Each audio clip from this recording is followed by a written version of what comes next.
Hello, friends, and welcome to the Friendly Show. Hey Hey, everyone, how's Adrian. it going? Yeah, it's been quite a while. Actually, I really needed a small break after our marathon of recording maybe five or six episodes during 2 days of Balkan Ruby. Yep, I agree. I agree. We did some cool episodes, impromptu. We had this great idea of just, hey, let's get into that office right there and let's move the furniture around and let's make a studio for recording. We said, okay, let's try it. But that was amazing. That was a great idea. I think everybody had fun. I had Yeah, fun. I love the studio. Yeah, the studio was great. Everybody was checking out like, what are these guys doing up there? Like, yeah, but it was a cool time. Good opportunity. Yeah, I actually enjoyed it on the Balkan RB. Yep. It was great. It was a great conference. Talking of Um, conferences, you visited like so many of them this year already. yep. Yeah. It's been I started the year strong. Like I've been to on a little vacation in Thailand, a workation Mm. actually. I spoke a little bit at Bangkok RB. I met some cool friends there. Then I went to Sin City Ruby in Las Vegas, the conference organized by Jason Sweat, which was amazing. I met a lot of cool Ruby folks, very well known folks as well, like Jason Charnes and others, and that was like super a very cool experience to go and gamble a little bit with them. Tom, that I'm talking about you, Tom. And then I went a little bit on a tiny trip in South America. My wife and I went to Machu Picchu, and then we went to Brazil to Tropical RB, which was amazing. Those people, the Brazilian people, are so welcoming and so friendly, and everybody was so happy that Tropical RB was happening again. It seemed like it was like this mini Rails world. Like I spoke with Sirdes after like 2 weeks of selling out, like putting the tickets on sale, and he Cetus said is like an organizer, right? Sirdes, yes, is one of the Mm. organizers, and Deborah, and I think there are more, and Rafael Franza, of course. And he told me like, if you're calling, like if you're writing for tickets, I don't have any anymore. Like we are fully sold out, and you could see at the conference that yes, they were sold out. The whole space, which was like a beautiful space, it was packed with Ruby developers, a lot of cool Ruby folks. So yeah, I enjoyed that. And then we came back to Europe, and after a few days, we went to Balkan Ruby, the whole Avo team, and you were there. We spent a few days in Sofia before the conference, and we did this co-working stuff where we, worked on Avo and your projects and other things, and we brainstormed, and it was like such a cool experience, right? Yeah, I actually loved it. So we arrived a few days before the Balkan Ruby conference and had Yeah. the whole week to just hack on stuff together. Yep. And I had my first experience with touching Avo code. Yeah, so me and Alex worked on building a calendar feature into Avo. Yep. Like, by Yep. default, you have the table view. You can also select the grid view. And additionally, as a new view, we were thinking of a monthly calendar view. So Yep. we hacked like a minimal working version during the stay in Sofia. Yes, that was great. That was great because you just published a video like 2 weeks before or 3 weeks before. I was Mhm. checking it out and I was looking like this is so cool. Like you have everything. You built the whole month view. Like that was for me the hardest thing to build, but you just did it, and we could just hook into that and have records being shown inside Avo. That was just a perfect synchronicity when you did that, and we needed it kind of. And now I noticed that you are working a little bit more on the calendar view. So maybe we can get it published as one of the first items in our Alpha marketplace. How about that? Oh, our marketplace sounds like a great expansion idea. Like there could Yeah. be lots of different stuff there. I can imagine Yeah. a like calendar plugin. I mean, I've developed like I worked on some Shopify marketplace apps Yeah. before, and it was really interesting to see how apps from the marketplace can extend functionality of the core product. And Yep.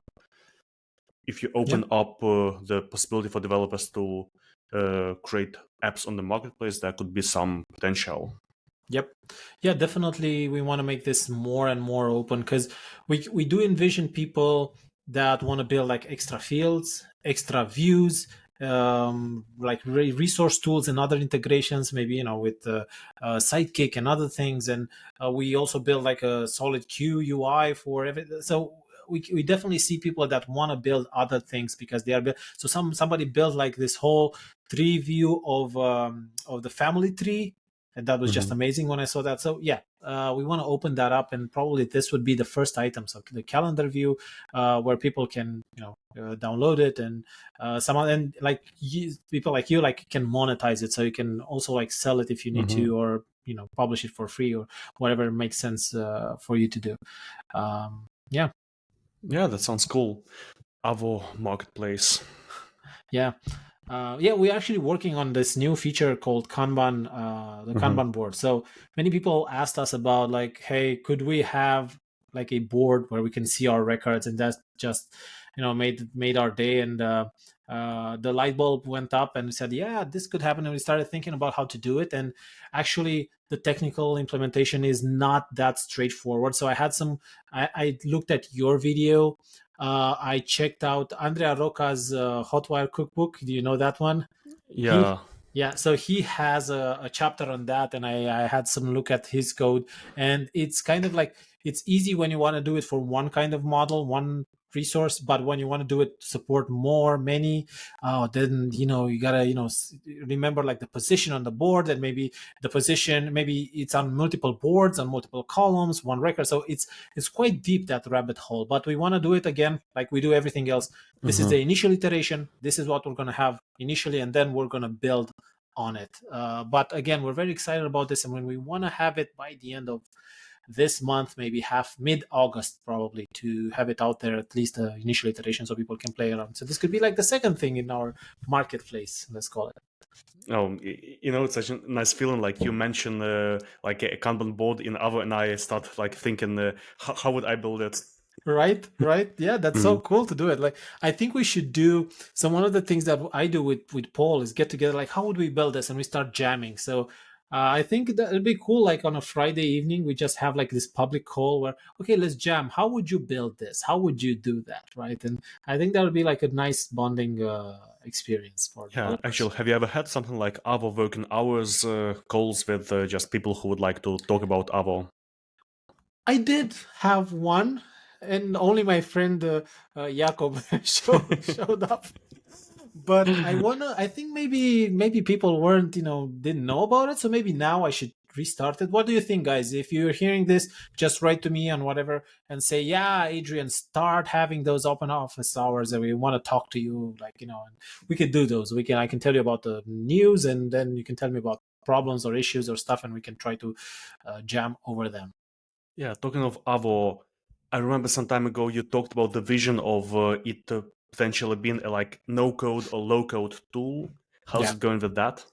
So that's great. That's a good question. We have this customer that actually made Avo a no-code tool. So basically, they installed it, and they have this special resource where you can go and create a new resource like product, and then you can say like, okay, it has these fields, and everything is stored in their database. But also, they kind of kind of hooked into Avo to basically make them dynamic. So he can change all the options dynamically. They can change like the number of tables. He made this cool little thing where you set up like a filtering scheme, and then you hit save, and you tell it which columns do you want to see. So that's a special view just for that thing. So again, that's a good inspiration for us. But I think we will start sometime end of year, maybe next year, beginning of next year, we could start and build our own UI layer on Avo, so you can do that drag and drop GUI, graphical user interface kind of stuff, so people can give it to non-technical people. You need a developer in the beginning, but then you can just pass it off to a non-developer. So maybe this customer of yours that has built this feature can potentially put it on their Avo marketplace. yes, that could be something. Customer, if you're listening. Yes, of course, we want to have this feature. Well, I think that at some point they will switch on our implementation as well. I mean, we've been talking to them, and they've been like super open, like, yeah, we just want to start with this, and then we'll just do your thing, whatever you're doing. So it definitely helps out, because when we talk to them and they tell us their use cases, we can think about those and prepare for those use cases, for those edge cases. So it's not building in the dark, but actually building it for a product and extracting from there. Yeah, and talking of Avo, Yeah. I've heard you have a big, actually a tiny news. A tiny news, yes. Yeah, Yes, that was a good TinySeed. TinySeed, yeah. So I don't know if I mentioned this to you, but when I was in Sin City, in Las Vegas at Sin City Ruby, I was there like 2 days before, and I got super sick. I had the stomach flu, and I was like Ouch. in bed, like cramping up, couldn't Yikes. do anything.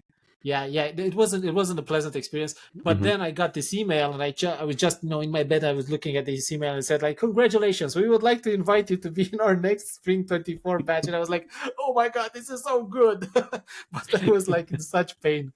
So yeah, but that was a good news, and we started. I said yes. We applied. I think this is the second time we apply, maybe the third time or the second time. And but I think we're more ready now than we were before. And we did the program kickoff in London, and we met there. The whole batch were like 10 startups from Europe, Asia, and Australia. And there are so many cool people. So the batch is cool, but also the people from TinySeed, from the incubator, they're so knowledgeable and they're so kind, and they want us to raise this good not VC kind of backed company. We don't want to raise like round after round after round, just pump the numbers just for numbers sake. We want to build this cool, stable, calm, profitable business where us and our customers get the most value of. So it's actually the best thing that could have happened to Avo. So there's an investment component as well. So we got some investment for them, but there's also this full 12 months worth of program where we get access to special workshops, to mentors, and most importantly to the network. So there are, I think, about 170 startups. And the network, whenever you have an issue, you go on their Slack and you ask like, okay, I need advice on this thing, and people are so helpful and they've been through it, and it's great to get that experience. You're not just building it from scratch. So yeah, good things are coming to Avo. We're gonna have some money to play around. We want to hire a new developer. We want to do some marketing expansion kind of thing, because we're definitely not reaching everybody, so we can improve on that. So yeah, good times are coming for Avo. Okay, so you received some investment, and I wonder, how are you going to split the money? How many percent are you going to spend on marketing? How many percent on development? Yeah. So the money, I think I'm gonna buy myself a Tesla and just go and live in Thailand on a beach or something. No, I'm kidding. I'm kidding. So basically, when I had look at other startups, the big ones, they raise like millions of dollars, and they kind of they have this plan for the next 18 months or something before they raise another round or whatever. We want to spend on this and this, and like we don't have that, and I guess not all startups have that. We don't have this big plan where we know how we're going to spend it, and this is how we're going to make the most out of it. But we do, again, like I want to hire a new developer because I want to do less development. I don't want to, but I'll have to because I have to do the marketing stuff and other things. But I want to help Paul get things done faster. Maybe get a designer. We want to scale up our marketing effort, so we don't have this, that much percent for this area, but we are going to take some risks and some bets, and we are going to spend some money, because that's what everybody told us. Like, hey, now if you have this money, it's not like your hard-earned money, so you're going to try to spend it a little bit, be more okay with spending some money to increase the value of your startup. So that's what we are going to do, and try to improve Avo for ourselves and for our customers as well. Like improve the Actually, I really documentation. like this idea Yeah. that this investment allows you to take some risks. Yes, definitely. Like, for example, I want to get somebody to help us with the documentation, like go through all of it and like let's do and keep it up to date and write some rules and stuff. And this is something that when you like, if you're like a small startup like we are, we're right now like 2 full-time people and some contractors. If you say something like, yeah, I want to spend like $2,000 a month or 5,000 or whatever, 1,000 per month for the documentation, that's a lot of money. That doesn't, it's not like, people are going to get features or, more value. They are going to get value because it's documentation will be good, but it's not like the first place where the money goes, right? So now that we have this money, okay, we can invest in these corner edges. Like, okay, let's make the UI a little bit better on the actions drop down. Everybody like complained about it. It's like, yeah, it's not terrible, but it's not great, and we just left it like that. But now we can invest in, okay, let's fix that. Let's make that better, right? All of these corner cases that are not, burning issues, pressing issues. So yeah, small bets, kind of. Yeah, and actually talking about Avo, recently I was playing with Jumpstart, Yep. starting like a new Jumpstart app, and I was really unimpressed by the default admin that Jumpstart uses, and I saw that Avo has this template that you can run to replace the default Jumpstart admin with Avo, and Yeah. I ran it and it worked like a charm. Yeah. So nice Yes. fun. Oh, thank you. Yeah, we use Jumpstart for our HQ website. It's amazing. It helps out with the subscriptions and everything. It's just a bliss.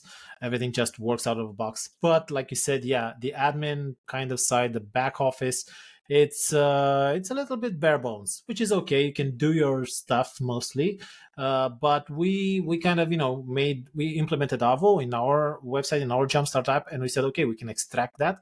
So basically what you're getting, we extracted it into a template.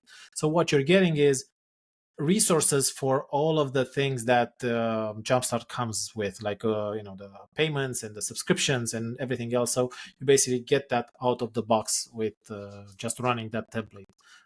We have that template, so you'll see it in our footer somewhere on the website. So you just run a command and everything will be set up for you. Yeah. Yeah. And when do we meet next time? I think next time we're gonna be in. EURUKO? Actually, let's talk about when we met the last time. So we met in Sofia, but we also met in Cannes, where you live, which was amazing. Thank you for inviting us. By the way, guys, actually, here's a small secret. If you look at our new logo of the Friendly Show, you will see us two standing together. That's actually not Photoshop. We met in real life. again. But Yeah. we were in a vacation kind of setting. It wasn't, just a conference setting. It was we just went together we just met to be together, and we went to the beach and we went to the island and Nice and everywhere else, and we had a lot of fun. Adrian got this investment, so obviously he went to like the French Riviera. Of course. Right now I'm, flowing in money. It's just a joke. TinySeed, don't take the money back. All right. No, it was great. It was great to be there, and thanks for teaching me how to windsurf. By the way, Yaro is a great windsurfer. So if you ever meet him at the beach, you can talk about that. Oh, I really love it. I started Yeah. windsurfing just last year, and I've been doing it like 2 or 3 times a week since. Nice. Yeah, it's a pretty good exercise, man. I was like super tired after the first day. I mean, it's the hardest on the beginning because you cannot stand well on the surf and you keep falling down, and you spend a lot of energy standing back up and picking up the sail. But after you have like 20 or 30 hours of training, it's much easier because you stop falling down so often. So you don't lose so much energy. Yep. And one thing that I can say, like I noticed when you were there, so get somebody to help, somebody that knows how to do this thing. So Yaro was there and telling me like, hey, you're not pulling the rope in a good manner. You have to keep it, you have to keep your hands close or whatever. So that tip, that small little tip that just improved me like 10%, made me 10% better. So if you have somebody, if you're trying to do, snowboarding or something like that, or windsurfing or kites, have somebody that knows how to do that next to you, because they'll see what you're doing wrong and they'll correct it, and your learning path will be like 10 times faster. So that's great. Thanks, man. Yeah. And talking about the future, we have another conference season coming up soon. We have EURUKO, we have Rails World, and of course we have the most important fun, the highlight of the year, the creme de la creme, the friendly friendly conference in Romania. Yeah. So this year, I think we're kind of the same like last year. We're just between EURUKO and Rails World, which is great because some people can still do the triathlon, even though Rails World is a little bit farther away. So EURUKO is going to be 1 week before. I think it's the 11th, 12th or something in September. I'm going to be there. I'm going to be there a few days before, not a few days after. So I think I'm leaving the next day. So if you're there a few days before, let's get in touch. Let's grab some dinner, some breakfast, some brunch, and have some good time together. We can maybe work together or something, or try to get an Airbnb. So EURUKO and then FriendlyRB. So we're gonna have two cool days with cool speakers. So we're gonna have Rosa Gutierrez from 37 Signals. We're gonna have Nabila Yusuf from Factorial, Stephen Markheim. He's going to talk to us about SQLite, SQL of course. Jesus. SQLite Jesus, exactly. Tom Rossi from Buzzsprout, Greg Molnar, he's like a super, security freak if you know him. So definitely it's going to be amazing. He's going to have like a cool OWASP top 10 for Rails for developers. It's going to be a great talk. And then another two guests that I'm very, very, happy about. It's Nate Hopkins, the author of Stimulus Reflex and Turbo Boost, and Julian Chiel as well. He's our friend from the UK. He's going to build a game using Dragon Ruby, Rails, and some real-time shenanigans. So yeah, I'm very, very excited for this year's lineup. We just closed the CFP, so I think it might be still open. So if if you hear this, maybe and you want to write a CFP, submit a CFP, just do it now because we're gonna close it very, very soon. So we're just closing the CFP and we're gonna do the review in the next 1 or 2 weeks. So we're gonna have the final schedule, and we are preparing a few surprises. So besides the walking tour, the Friday trip to the mountains and everything else, we are preparing two other surprises, but I don't want to talk too much about it. It's going to be like a good, cool person, a very important person in the community. I cannot say anything. I want to make sure everything is going to happen. Yeah, keep subscribe to updates there, and we'll keep you up to date on Twitter and on the newsletter about it. Yeah, actually, you mentioned that Julian is going to talk about building a game with Dragon Ruby. I've been hearing about Dragon Ruby for quite a while, but I never had the opportunity to work with it or try it. So it'll be cool to see the talk. Yeah. Also, Greg, around a year ago, I was working with a company that needed this kind of OSCP certificate. That like they adhere to some kind of security standards, and we had a penetration test being done on the code base, and it was extremely interesting to see the results of the penetration test and what needs to be updated. There were lots of like small stuff like add a captcha on sign in, add the IP rate limiting, add the session timeouts, add the possibility to sign out from another device remotely. So lots and lots of small things. Yes. When you're like not such a big security freak, like we do things with security in mind, but dude, this can go so deep, and having somebody like that is in check and is up to date with everything, that's amazing to get like a report like that. Yeah, that's great. Nate, I think he'll be talking more like about Turbo Boost. Actually, I'm looking at the FriendlyRB website right now, and I do not see I see the list of speakers, 7 speakers so far, and I don't see the names of the talks. Yes, that's a little bit on purpose. So we try to keep this, friendly kind of vibe to it. So the way we invite people, because most of these speakers were invited by us. We invite them because we know that they're doing an amazing, they're doing good to the community, they're contributing, they are a very good person, they're very friendly, and they're improving the community. And we're not trying to put that pressure. We want to keep it friendly, like, hey, we want you to come and speak and be with our attendees, with our guests, no pressure. Whenever you want to tell us whatever you want to talk about, that's just perfect. I'm sure it will be good. So again, they'll tell us when they are ready, but I'm sure it's going to be like, oh, but one thing I want to mention, like, I know you've seen Steven at a few conferences. He's going to have an original talk for Friendly. So, it's okay. That's going to be like the first question that people are going to ask. So yeah, Steven is going to have, but everybody's going to have like kind of an original talk for.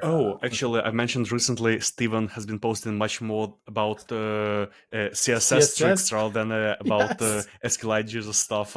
Yes, but I don't know if you knew that, but he has like an amazing collection of like CSS, what do you call snippet? Not snippets, but experiments on CSS tricks, or I can't remember the other website. So he did a lot of those, experiments beforehand. Those are really cool. So again, he's not just SQLite Jesus. He's also maybe a little bit of CSS. I don't know. So yeah, definitely talk to him about that as well.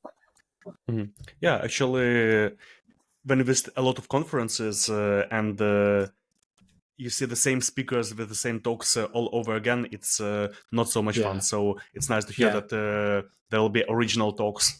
Yes. Yeah. We try to do that, especially with speakers that, maybe been to EURUKO or something, because there are people that are going to come from EURUKO, and you don't want to, see the same talk again. So we're trying to keep it as original as possible and as friendly as possible. Yeah. We're making something different. Yeah, and I remember last year you mentioned that it was not so easy to find sponsors for the conference. How is it going this year? Yeah, so it's definitely better. So last year, everybody told me that it's difficult to get sponsors for your first edition, because you gotta, if nobody like knows you, air quotes, that they won't like trust you, whatever. It doesn't matter. But we had amazing sponsors last year.